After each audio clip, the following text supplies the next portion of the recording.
Is especially dangerous with the white pieces. Just great opening preparation.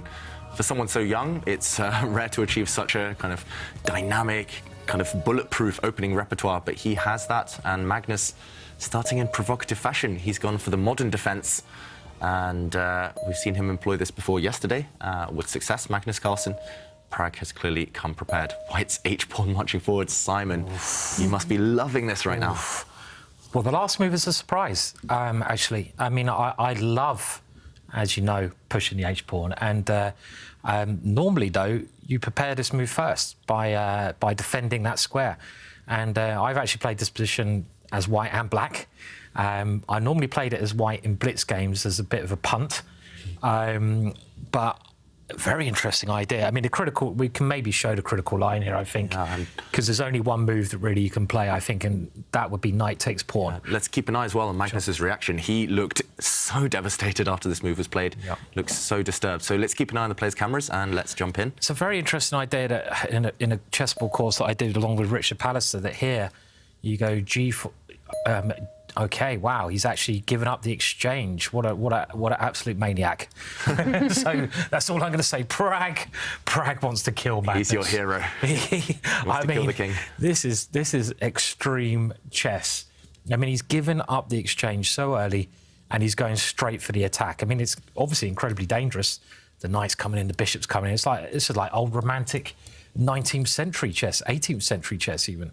So, wow, I mean, he's obviously prepared it as well, you know, with the speed he's moving at the same time. This is how to beat the best players in the world, right? Just show them zero respect, just attack them.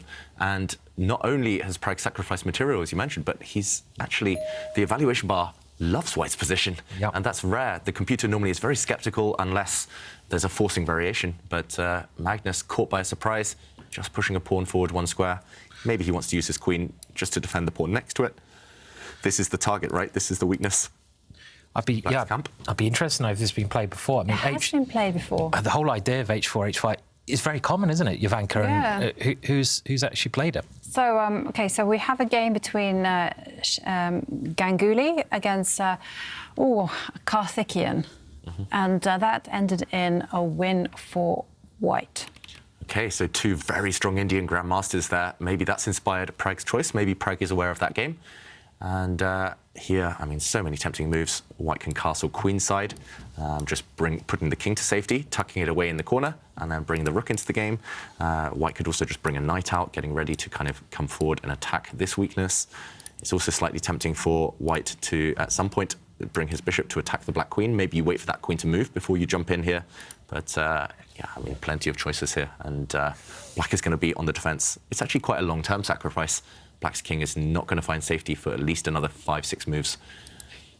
But it's like you said, David, this is the way you've got to play against the world champion. I mean, Magnus has got the best understanding of slow positional games out of anyone probably who's ever played chess. So you've got to just try to destroy him, you know, try to kill him before he can get out of bed. And that's exactly what Pragg's doing. I really like the sacrifice. I mean, I haven't studied it before, but the more I'm looking at it, it's just so easy to play.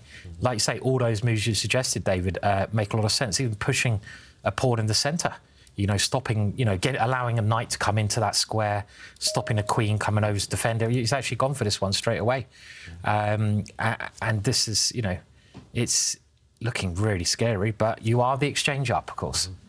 Yeah, you are the exchange up as black. You just need to survive the next few moves, and that's not a guarantee. As you mentioned, Simon, if black is too slow, I mean, black's natural move, maybe bringing the knight out. But now there are threats, serious threats, attacking the queen. You can't block, really. I mean, if you move your queen, the white knight might jump in. It might start coming into this dream square. It's really dangerous. Already, you might just castle queenside. You might just say, OK, how are you ever going to get the black king to safety? The black king will never find safety on this flank, and it's actually cut off, so it can't castle through check onto the other side of the board. I tell you what, terrifying. Yeah, Magnus is hating this, isn't he, Jovanka? But there's one conclusion I've drawn from that. Don't allow that bishop to that square. It looked too scary. Yeah, that means you have to take a timeout to stop this. But then, if you take a timeout, push your pawn to the square to prevent White from using it, then you've lost even further time. And White will definitely castle queenside now, and maybe it's still playable. It's still hard to break through for White, but I know, Simon, all of your creative juices are flowing right now. You're Love getting to be excited. white here. Go Love for to it, be Simon. white. Show us what you can do. Just any old iron, you know, just literally get the bring the pieces knife out, in. aiming at your opponent's king, checkmate. That's all you need to do, right? Maybe you go d5 at the right moment, blow that open as well. Yeah. You know, you could really enjoy this position. I don't know, I find these quite stressful. I think it's Really? because I'm like such a cautious person. You find these stressful from white or Yeah, from black? because it's like, if you know, you make a mess of it. That's it. I love these positions. It's like, you know, you just literally go towards your opponent's king and you don't have to think about anything else. There's no subtlety. It's like home in and destroy.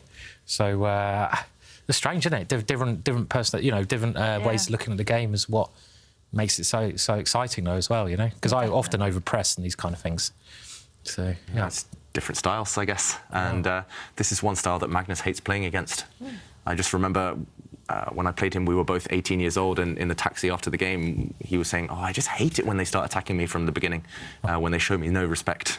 Wow. And I mean, I've never done that against him. I'm not brave enough to attack, but not in this manner, kind of just so direct. But Thing is, if you play this opening as black, it's it's probably the riskiest opening you can play as black, the perk. You're going for an incredibly sharp counter-attacking game. You must expect this kind of thing. And I think you could see in his body language, as soon as Pragg pushed Harry up to that square, he was uncomfortable. You know, he was like, "Oh, I've allowed this," you know. So he really, his body language is, you know, it just doesn't seem like he's enjoying this at all. I mean, would anyone enjoy this position with the black pieces, just defending against all the white's pieces coming in? I mean, not unless you've prepared it really deeply with a computer and you can guarantee you'll survive the next 5-6 moves. But there's no guarantee here for black. We just showed one variation that was very scary, white's bishop coming forward. But that's probably one of multiple variations, possible ideas that Pragg has in the next few moves. And look how comfortable Pragg is right now. He's starting his typical rocking, getting the energy pumping, but Magnus, we saw it immediately, as you mentioned, Simon, but also leaning back. He's now head in hands. Could we be seeing another victory by the young Indian over Magnus? Incredible. Pragg beats him so often, doesn't he? He's won 4 individual games in the tour. Wow. He beat him in the in the final of Miami, in the final round recently. One on demand as well. I have three wins for Pragg on the stats list. Maybe it's 3. Yeah, Maybe it's 3, 2 draws, 5 wins for Magnus this season. Yeah. Could this be game number 4, win number 4 for Pragg? I mean, Magnus is going to be front page news around the world for all the wrong reasons. Losing, you know, against Pragg in India, in Norway, you've already mentioned. It's the whole incident. It's going to be. Don't read the papers tomorrow, I'd suggest, to Magnus. I mean, if he loses this game, and I can just see him getting crushed here. I mean, OK, he's trying to keep the position closed and take away a square for the white knight.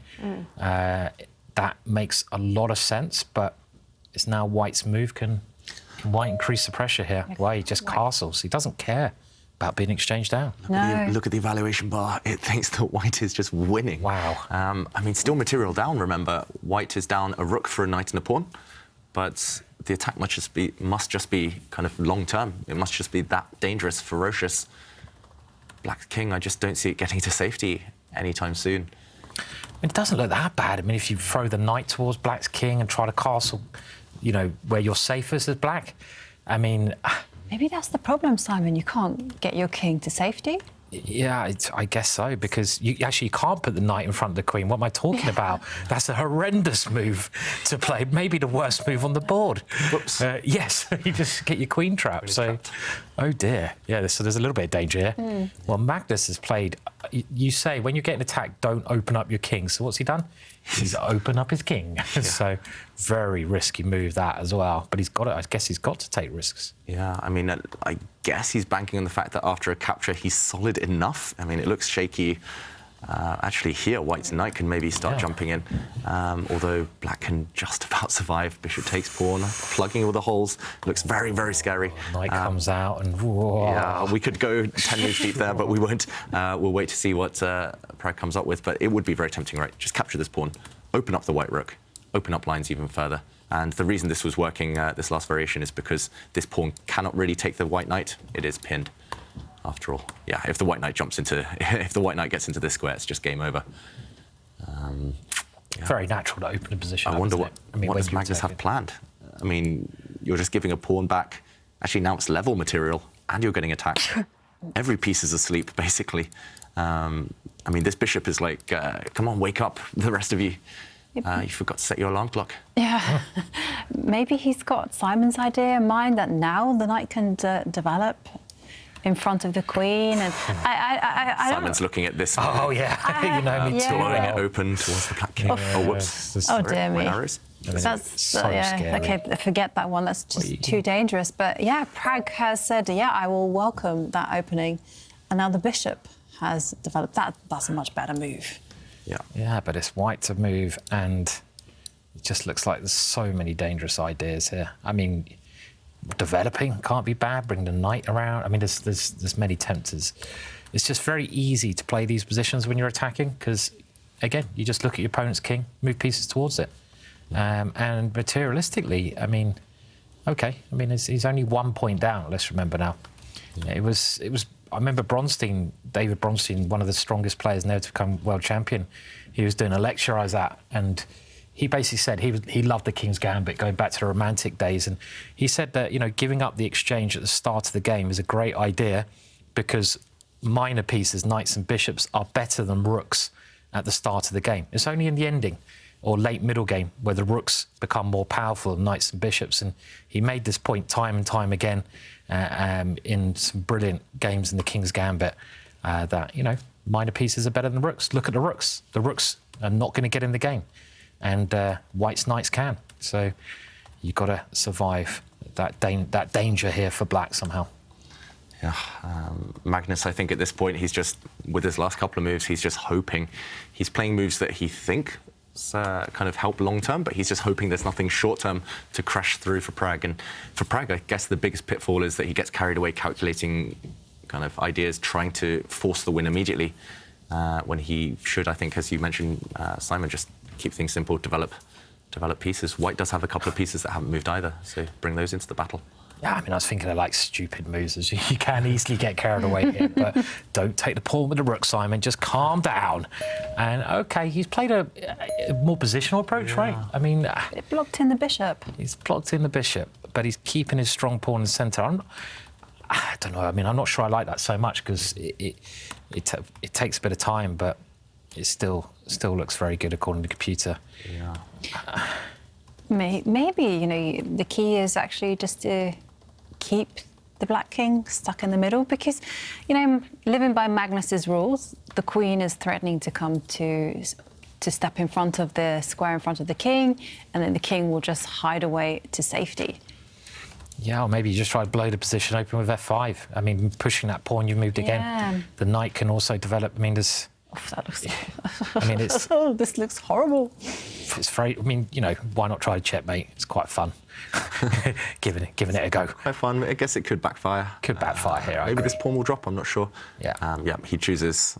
I like this one as well, Simon. In a blitz game, you play this and you just checkmate and you win. This is much more sensible. yeah. Get the firepower in first, right? So, yeah. Bring the knight in and ideas of this one. And Jovanka, you mentioned if the black queen moves, Yeah. then black is one move away from castling, one move away from safety. Several ideas here for white, but among them, maybe Simon's idea again. Well, hello, I might take that pawn by rook now because I just can't resist it, just because it might be rubbish, but I've got to do it. Maybe you could kind of... I think this is just a bit smelly for black, right? It looks a bit scary for black, yeah. I mean, the other knight's coming in and... Yeah, if you go here, there's a family fork, hitting everything. And yeah, if you, as you mentioned, if you go back to square one, then... Maybe. How do you survive? Checkmate threatened. The bishop is coming in to attack that square. I mean... But the beauty of defensive chess is that you sometimes don't need to take the material that's been offered. Yeah, and white is a rook down, so... Yeah, it's true. It might not work. It might not work. But... It's just fun looking at these games because you rarely see this kind of romantic, old-school kind of way of playing. Not since 1890 Exactly. I've seen a game like this one. Yeah, a long time before these guys were around, especially Pragg, right? So, Pragg, yeah. So, This definitely is a battle of generations, these two. yeah, and the young generation, I think the reason they're so successful is they are just fearless, and they haven't learnt that fear yet, and especially while they're young, they're being taught to keep attacking these top players. When I was younger, it was like, nah, just learn to draw against them first. Just learn to survive, learn to kind of play positional chess against these top guys, fight them in that regard. But why not attack them? Why not go for the king? And that's exactly what Pragg is doing. It's really dangerous for Magnus right now. I mean, this variation just looks almost winning. The one that Simon pointed out, just pushing this pawn forward, breaking open further lines, hitting the queen, among other ideas. As he also mentioned, rook takes pawn looks very strong. Maybe you have to bring the queen the other way, David. I mean, I love the idea of trying to castle the black king, right? Yeah. You're not going to castle kingside. You have to go the long way where the queen is. You have to get the queen out the way. Let's bring the black queen all the way towards, as you say there, David, towards... And why can't you go kingside?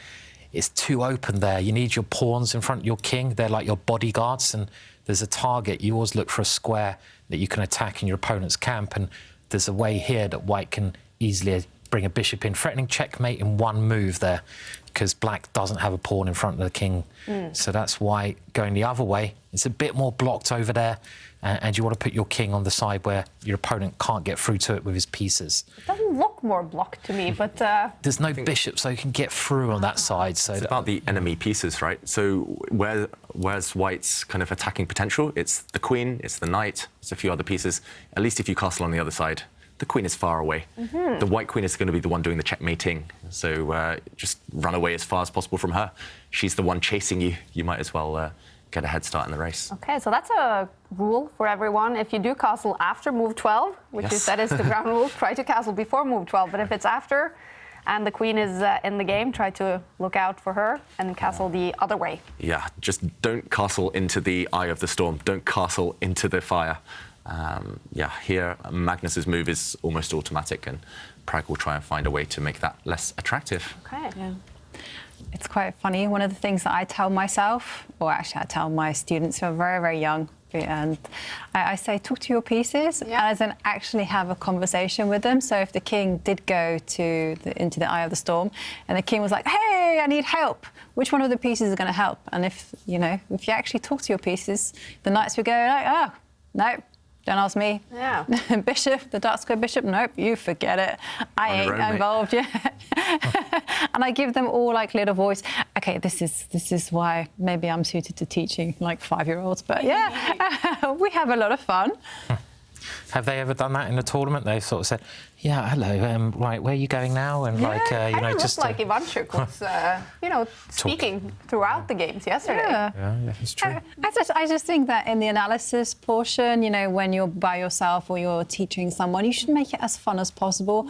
And especially if you're engaging with young children, you need to activate the drama, the storytelling, because otherwise it can be just a bit boring. Yeah. And well, maybe that just kind of reflects on me, but I try to do that. It reminds me of, again, Top Gun. We keep singing Welcome to the Danger Zone. And I watched the Top Gun a few nights ago, and I could see that Tom Cruise talks to his plane all the time. Oh, he does. He loves it. Did you see the new one?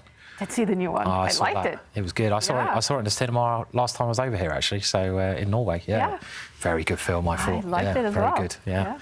Talk to your plane, talk to your car, talk to whatever you're doing in life. Yeah, just talk to it. So, It makes everything a lot more fun. Just don't let people see that you're talking to inanimate objects. They might send you to the... Do you know something? To get some advice. Many, many years ago, they used to call Prince Charles, or King Charles as is now known, just fruity because he used to talk to plants. Yep. Oh! But then they did an experiment. They had like 2 plants. They had the exact same conditions. Now, OK, by experiment, I mean this is like social media. It was shared in a video, so who knows how correct it was. And one of these plants they abused, and the other plants they told it compliments. Ooh. And the one which received the compliments thrived, and the poor one that was like told all these insults just like looked really sad. Oh. So they said, you should be talking and complimenting. And there's a lot of, they say that with grapevines. A lot of grapevines, they play classical music. Oh. And the vines that are growing near the speakers have bigger grapes, so it's true, must be true. So if you're trying to grow vegetables, or anything, just talk to them, sing to them, get some classical music on the go. If you want some big melons or whatever you want, then just, get the music going through them. Yeah. Wow. So if you talk to your pieces, they'll be infused with energy and they'll do the checkmating for you. Exactly. You don't even need to do anything. You're just like, hello, my little friend. You look lovely there today. Beautiful piece you are. But then when they get captured, they'll feel so sad. That's true. You could say, good job, and they would feel proud. Hand. And talking about a piece that could get captured, well, there's a pawn on f7 that is up for grabs. At least Magnus is castled, right? I mean, like, I think no matter what the situation, he just had to get his king over there. And I'd be feeling a bit more comfortable, actually, if I was him. I mean, you're not going to get checkmated now, right? I mean, you might lose some other way, but your king is relatively safe for the time being. Wow, and we've been talking about Pragg having a big attack, a winning attack. OK, he does play the best move. I was about to say Stockfish does say on our screens in front of us that one move is significantly better than the others. Every other move would have given Black an advantage, but Pragg finds it. We've called that Pragg style before. He's very good at finding those moves when they're far better than the others, and he does take this pawn with the queen. Some viewers at home might be wondering what would have happened if he had played an alternative. So in this position, he took the pawn with his queen. Very sensible, the best move on the board. If he had taken with the knight, then maybe he would have walked into a pin. The black bishop would have stepped back, pinning the white knight to the white queen. This is awkward in itself, but there's also a secondary threat now. Because the black rook has opened up, there are ideas of the pawn pushing forward. So, for example, say white makes a move. The pawn will step forward with a double attack, hitting the knight, hitting the bishop, and black is doing very, very well. Also threats of the rook just winning this pinned knight. So, OK, Pragg, of course, spotted that one. Not the most disguised idea by Magnus. If black didn't have that bishop retreat, he would have been suffering. So now after queen takes pawn, what do you think, guys? Two big threats on the board, queen takes bishop and knight takes pawn. How does black defend against both of them? I mean, if the black centre disappears, then, you know, it's going to be just a house of cards, right? I think, and black's position will crumble. You know, I say it's a bit better for black than it was because black was getting checkmated before, and if anyone can put up a defence, it's Magnus. But positionally now, it looks pretty horrendous, right? I mean, aren't you winning that pawn by force, or is there anything that black can do here? Well, I accidentally looked at the computer analysis. Black does have a special move. A special move? Yeah, and it's out of the... just push that pawn forward. And I guess the logic is that once the captures, say the bishop captures the pawn and knight takes bishop, I'm presuming, and then if rook takes, then the queen can actually capture. No, the queen can't capture. So this was me. That would be a big failing. You don't want to be doing that. This would walk into a pin? Yeah. I haven't seen further than this, David. I just know that d4 is the best move. Yeah, I mean, I'm trying to work it out now, what the best move... Bishop takes pawn, I think, is the way to play this. Bishop takes pawn? Yeah, then rook f8 afterwards. Whoa, oh, my God, nice, that's Simon. awesome. Oh, well spotted. Bishop takes pawn and a skewer at the end. You skewer the white queen and the white bishop. Once the white queen moves out the way, this is a check and the tables turn. So yeah, this is the kind of thing that can go wrong, right? Yeah. If you're not careful. So it's, yeah, I mean, if he's got to find this move, though, right? I guess he's got to do a counter-attack here, otherwise this is really tricky. Yeah, so this pawn push, we think, might be the only way for black to survive. If you just move this bishop, this attacked piece, maybe this is the other thing Magnus is calculating. The first move that came to my mind, OK, my piece is attacked, let's move it. If white takes this pawn, OK, he does find the best move, of course. Yeah, then knight takes pawn would have been very complicated. But Magnus, OK, he does decide it's time to counter-attack. No more passive play. And Evaluation Bar still thinks white's doing well, but that variation we showed, things were turning. So Pragg has to be very careful. What is his move here? You could make an argument for just taking this bishop off the board. For example, oh, I don't know. Actually, black will capture this knight. Right. And suddenly the white king is in a bit of trouble. Oof, it's incredibly sharp. It is, yeah. I mean, it's really hard to work out now what's happening, even though, it's, you know, when the computer's there, OK, it's simple, but simple to say who's better. But if you're playing this position, I mean, Magnus is going to be feeling a lot more confident now. His king's safe. He's got some counter-attacking chances. Yeah. So what do you actually play? I mean, do you take once and then take the bishop? Do you... I don't know. Maybe this is a safer option. At least white's king is safe for now, but... Doesn't look very good, though, does it? But then you can actually go queen takes pawn and hold it all together. I guess the white knight will jump into this square. It's still very complicated. At least here, white's king is safer than it was in the other variations we showed. It's just about the comparison of the kings, but black is still ahead on material slightly. And rook for minor piece. Yeah, if we go back to the current position, everything's hanging. This black bishop is loose. This is a double attack. A lot of calculation to be done. Both players around 5 minutes. We could see a turnaround, despite Pragg being in control. Yeah, and that last line is a crazy thing. You get 3 pieces for the queen. You know, after rook f8, you got rook takes d7, right? In this... Wow, Simon. OK, this is some good calculation. just for a laugh. OK, so we'll show what's going through the beautiful mind of Ginger GM. Well, I don't know about that. Bishop takes. This one, right? Yeah.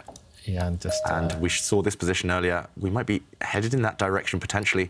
So this skewer, and now rook takes bishop, giving up the white queen. But after a capture on this square, I guess the knight takes and plants itself with 3 pieces for a queen. Or rook takes f7 immediately was also the other option, I guess. So, but OK, this hasn't happened, but yeah. OK, this is crazy. We can forgive Pragg for not going for this. Queen against 3 minor pieces. Who knows who's better here?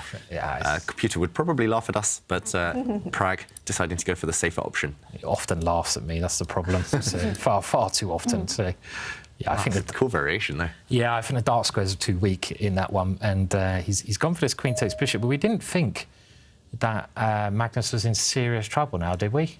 He's getting some coordination with his pieces, and he seems to be over the worst. I would have thought here, at least. Yeah, this queen's struggling for squares as well. She's only got 2 safe squares. OK, she chooses this one. There were 2 options. Yeah, suddenly it feels like black's coordinating. Black's knight is nicely placed. Black's rook at some point will come into the action. Black can take this pawn at will whenever he wants. Yeah, it's in the balance. Yeah. Magnus has survived, and it was all about survival. That's, I think, the key in chess when you're defending. Just focus on one thing. You can counterattack later. And, OK, he hits the white queen. Where will she go? Yeah, I like this strategy from Magnus, you know, just kick the queen around, you know, get her away from the black king. And that, in turn, releases the light square bishop, which can open up the centre line. Excellent play by the world champion. Of course. Even saying it's slightly turning in Magnus's favour. Could he win this game? Definitely. I mean, it's all about momentum in chess as well. Sometimes we see a swing from completely winning from white to equal, and then that just means, as one of the players, you sense it. You know you were struggling. Suddenly you have chances. Suddenly pieces are falling on good squares. Your opponent, meanwhile, will be like, oh, I missed chances. Something went wrong. Psychologically, it can be hard to recover. Pragg also slightly low on the clock, under 4 minutes against Magnus's 5. Yeah. Anything possible in this one. Should we have a vote? Who would you pick? I'd go Magnus now, because just the way the game's changed. I mean, he's got over this horrible opening, which we're getting so excited about. He's castled, he's attacking now. He is the exchange up, so I'm all in Magnus's side in this position here. Magnus as well gets my vote, you know, exact same reasons. Yeah. And I'll say Pragg. Just, I like white's pawn structure. Yeah, the bar is now going up to 0.7 for Magnus Carlsen in this battle of generations. 17-year-old Pragg against 1-year-old Magnus Carlsen. Another battle between generations. The youngest versus the oldest player in the tournament. 15-year-old Christopher Yu against 54-year-old Boris Gelfand. I can see the bar is very much in favor of Boris Gelfand in that game. So maybe the older generation is winning that battle. In the battle between our 2 Polish players, Duda against Wojtaszek, it's looking very good for Wojtaszek. We do already have one result, a draw between Ivan Saric and Arjun Erigaisi. So that means young Erigaisi is still on top of the table. If we do have a winner in this game, then that player will join Erigaisi on 17 points heading into day 3 out of 4 days in the preliminaries tomorrow. And is a win the most likely result in this game, if it is Pragg or if it is Magnus? Yeah, I mean, even if the computer says 0 point something, I just don't see how this position is going to be a draw. It's just so wild, so imbalanced, not just in terms of material, but also pawn structure, king safety. It's wild. So a draw. I think the least likely of the 3 results there. And, OK, the black knight jumps in. This looks like maybe the most natural move in the position, attacking the white rook. But, of course, the computer dislikes it. Yeah. So that's how hard it is for humans to keep up with computers. Why could a computer dislike this move? I don't know, It's so David. natural. It looks so natural, right? It does, right? You know, maybe the only thing that I can think of is that the rook is simply going to move and attack the knight, and the knight has to take a decision. Yeah, Will white's it- rook is under fire. Got to move it. What's the move? That's delicious. Is there a crazy one? Okay, there is a crazy one, and Pragg has played it. Whoa. I was thinking about that one because, you know, only because the bar told us there was something there. You have to. That's when cheating would help, right? Yeah. Because if you knew in that situation the bar's changed, you'd look for something a bit outrageous, so your eyes would be drawn to this kind of move. I don't know why it works. It just, you know. Okay, wow. 2 exchanges down. Yeah. What is the count here? Black has 2 rooks. In return, white has a knight, a bishop, and 4 pawns? I mean, someone do some maths for me, please. It's been too long a day. But it's a crazy material imbalance. And, I mean, the white king looks like it's about to get checkmated. The black rooks look like they're about to just get chopped off the board. The black knight looks beautiful. How did Pragg evaluate this? I mean, maybe he thought there was no other option. That's the way often top chess players find the best move every time. It's just process of elimination. Moving the rook to a safe square didn't work, didn't look good, so you have to sacrifice and just hope for the best. But this one is still anyone's game, and I have a feeling both players think they have the advantage right now. This position is so murky. We've never seen an imbalance like this, where both sides have got like this weird material combination, and both sides' kings are under fire. Just incredible stuff. I would just move the rook if I were Magnus. And, you know, black also has some tricks up their sleeve. Like the move that I would be planning and plotting would be to actually move the knight and put it on the d1 square. Wow. Okay. Yeah. Yeah, Jovanka, we can show this. Wow, what a move. God, it's all going crazy. I love that move. That's such a cool move. Yeah, the problem is I'm not sure it's going to happen. So this bishop is attacked. If the bishop moves, then yeah, it will cover this square. Yeah, I mean, if the bishop doesn't move, then your move, your idea, Jovanka, Love it. we should explain, is to jump in, you kick the white knight away, and once the king runs, it's going to be checkmate. But yeah, unfortunately, as you point out, yeah. Yeah, queen takes queen, rook takes, and back rank, checkmate. But there are ideas against the white king. I think that's the point, right? Yep. So in the current position, the bishop is attacked. If it moves, still some ideas maybe against the white king. If it doesn't move, it will just get chopped off the board. Again, how does the computer think it's just like such a small advantage for either side? It looks like someone should be winning. Okay, the bishop does move. And very sensible. Yeah, I mean, white's pieces are looking good, and now Magnus is trying to swap off, right? Yeah, similar ideas to what Jovanka has in mind, potentially. The white knight capturing the black knight, it wouldn't end in checkmate because this check can be blocked by the white queen. But, I mean, what a material imbalance we'll get in that endgame if the queens disappear. But, yeah, ideally, Pragg, I guess, doesn't really want to trade off his defensive knight. After knight takes knight, for example, instead of this check, black could also just take back. And still, 2 rooks against 2 minor pieces. You've got to favour the 2 rooks somehow. Really, really complicated. What a game, these two. Just entertaining. I mean, strong players and entertaining. They always have great games, don't they? I mean, every time these two play, it's always extremely entertaining and sharp stuff. So, yeah, as this game is, this is a brilliant game. Yeah, I mean, often we see 2 strong players just neutralising each other, just playing a very sensible, kind of solid game, and it's just a draw. But these two bring out the best in each other. This could be a rivalry for the next 10, 20 years. Yeah. I just saw that someone was worried about my computer after the coffee spilt on it. I'd just like to clarify, it's not my computer, it's Kaya's. So if Steam starts coming up, I apologise, you know. So To remember to save all the important work I have on that computer. yeah, so, oh dear. Whoops. So, Meanwhile, the queens did leave the board. We showed that variation where black's queen jumped in with a check, white came back to block. And right now, again, material count. Black has 2 rooks worth 10. White has a knight, a bishop, and is it 4 pawns? It is 4 pawns. So knight, bishop, and 4. That's also worth 10. Wow. Okay. Yeah. so it's equal that's material. enough counting for me today. We need that Ken guy back again to do maths on this game, I think. But this position is just crazy because you have to let go of some pawns. And, OK, he's decided to let go of the g2 pawn. But the white king is now going to get mobilised, step up, attack some rooks. And then, you know, white's plan is so straightforward, you know, just push those passed pawns to their destination. Yeah. It looks dangerous. Agree, I would be Ivanka. terrified. Yeah. I mean, That's maybe... black, yeah. I mean, is Pragg winning this? Our computer seems to think so. Oh, The evaluation bar's yeah. really woken up. And I love this last idea, just giving away one pawn, just not even caring that black's rook came and took a pawn, but the white king is going to join as an attacking piece in this endgame.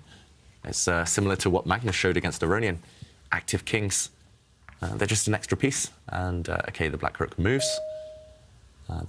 Wow, is this rook getting trapped, maybe? Wow. You've got to be really careful where you go with this rook. Oh. Evaluation bar doesn't like it, but these are two very human players playing a great game. That rook does have 2 safe squares. I was going to say either you come across on a dark square or you go back up the board. Sit on a dark square, you don't want to get hit by white's bishop. Now the path is cleared for those 2 white pawns in the centre. So hard this game to work out, isn't it?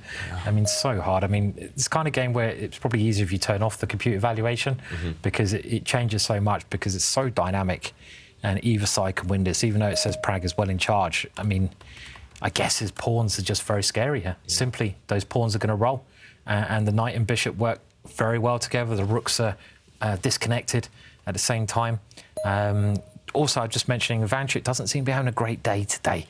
I hope he comes back into the mix, Chucky. I want to see him qualify. And still, we're Chucky fans here, so we'll see tomorrow about that. Yeah, and maybe we can jump in to explain why white probably has the advantage here. Just dropping back with a knight check. OK, wow, I was thinking, yeah, black would love to just eliminate one of these pieces. But, yeah, now suddenly the white pawn structure is broken up. The black king is going to take this guy. And, Simon, you made a sound there. Not happy. I think this is now, if anyone's going to win this, it'll be black now. Again, it's changed again. Probably a draw, but you've lost all your advantage by allowing that counter-sack. White needed to keep the knight intact, maybe just retreat it to this square, keep these 2 pawns in your pocket for later. It's black's dream to get rid of his rook for your knight and 2 pawns. And if we catch up with the current situation, big mistake here from Pragg, strategically, just dropping his knight back, allowing this transition. Suddenly, in the current position, it looks like a draw. Simply, the white bishop will hold everything together, defend the pawns, but the black rook is superior in general. So, can white actually think about winning this game? You know, after all, as you've highlighted, the king can run in, grab some pawns. Yeah, I mean, I think the onus is still on black to defend this one. Yeah, I'm a bit surprised Magnus's last moves. I mean, here he had the white king cut off. Why not just defend the rook? Look at his body language, David. I mean, he just, you could see that. I think he just did some sort of very upsetting, I've messed it up again kind of thing there. So you're right, yeah. Why has he done this? Yeah, if he just protects the rook with a pawn, the white king cannot break through towards those black pawns. But he moved the rook, trying to keep the king cut off, but the cutoff is broken and this barrier is no longer existent. And oh, sorry, me and my arrows. The king is coming in. Wow, Magnus has played a really weird move this last one, dropping the rook back. The whole idea, I guess, is that if the king marches forward, the black king will also step out the way and the king is cut off on this line. But yeah, maybe you're right, Ivanka. Maybe white is the one hoping for the win still. What a crazy game. It's up and down and up and down. It's a great game. Yeah. We are definitely following the action in this game, but we're also joined by a player who is finished for the day. Anish Giri, hey, congratulations with the win in your final game. Hi, thank you. What has today been like, Anish? You want my hot take on the hot matter, or well, what is it? Or are we going to pretend, are we going to ignore the elephant in the room there? Well, you said it. What do you think about Magnus resigning against Niemann? Are you shocked? Yeah, I mean, the show must go on, yeah. It reminds me of... it's like when you play poker and you bluff, on the first... Because I saw he plays poker, so you bluff on the first, then comes, another card, you keep bluffing, and then another card, and you keep bluffing. But, it looks like, he's clearly insinuating something, but, until you catch someone, you cannot do anything. So, it just looks very odd now. I mean, clearly, you know, it all makes sense if supposedly Hans is cheating and he doesn't want to play him. But if he doesn't, then it is really very wrong. So I don't know. We have to see. I mean, again, everybody is expecting some kind of big rabbit from the head with Magnus, but he just doesn't want to play Hans, it seems. And it's quite interesting that the game after that, he played so well. I was thinking, you know, like you might be disturbed, but he was just undisturbed. Really a special human being, for sure. Mm. Are you, like the rest of the chess world, basically calling for Magnus to explain this and maybe come with some evidence against Hans? But I think it's pretty clear that he doesn't have it. Because if he had, there would be no need to do that. It's pretty clear to me that he is convinced, or near convinced, that that is the case, based on the evidence that already is public. He just made took that call, and it's a big problem, you know, playing people who have been banned, and especially who have admitted to cheat online before, because you lose trust in these people, and that is a major problem. Also, insinuating of cheating is a big problem. So all of these things they have to be somehow resolved. And I mean, my word of advice for young players, especially the talented ones, I mean, there's so much damage you do to yourself when you cheat online, you know, in some small events, because these things, they stick, and then afterwards the big boys, they don't trust you anymore, you know, and that's not good.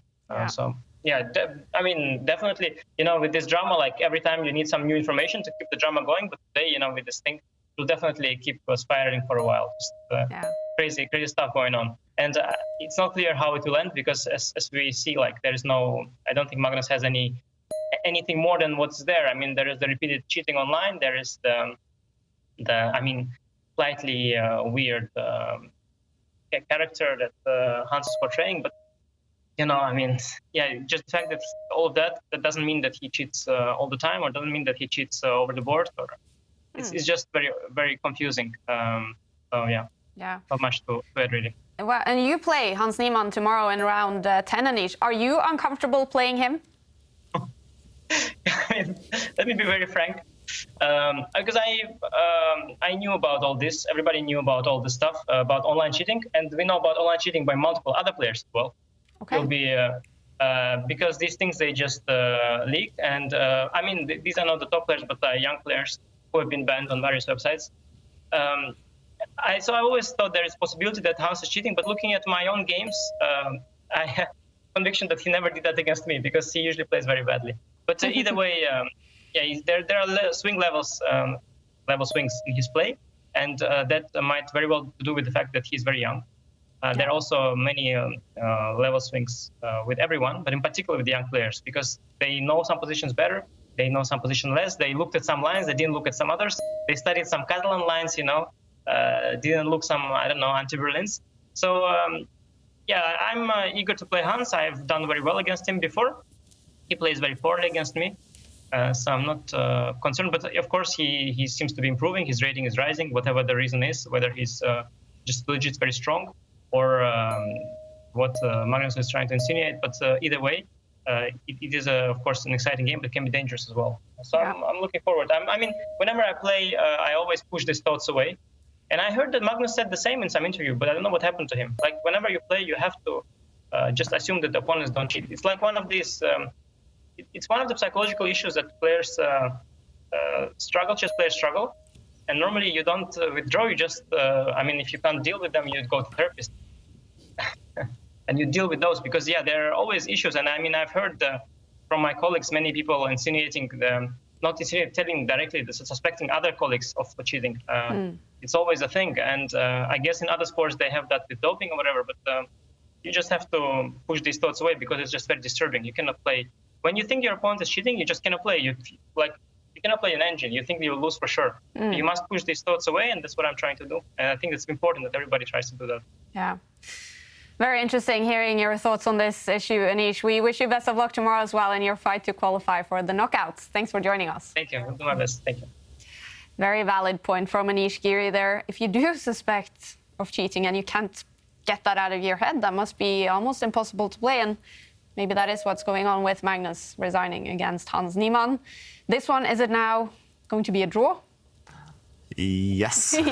I'm slightly surprised Magnus went for this last move, giving up his rook for White's bishop and pawn. White is a pawn up, but some calculation is needed. If the White king can make its way and win Black's pawn, it's game over, but Magnus knows his endgames, and there's not going to be a way for White to win this one. Black keeps the opposition like he does here, blocks off the advance of the White king, and we're just going to see a shuffle by both kings here.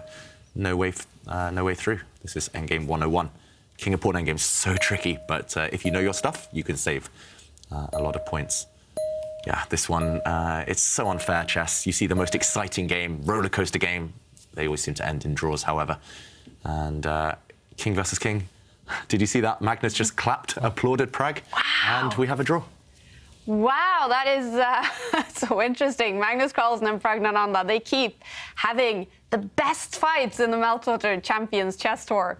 And this one went all the way down to king versus king. A draw between the 17-year-old and the world #1, Magnus Carlsen. Now we are, oh, look at that. An applause. What is that about when he's applauding? I think he just loves players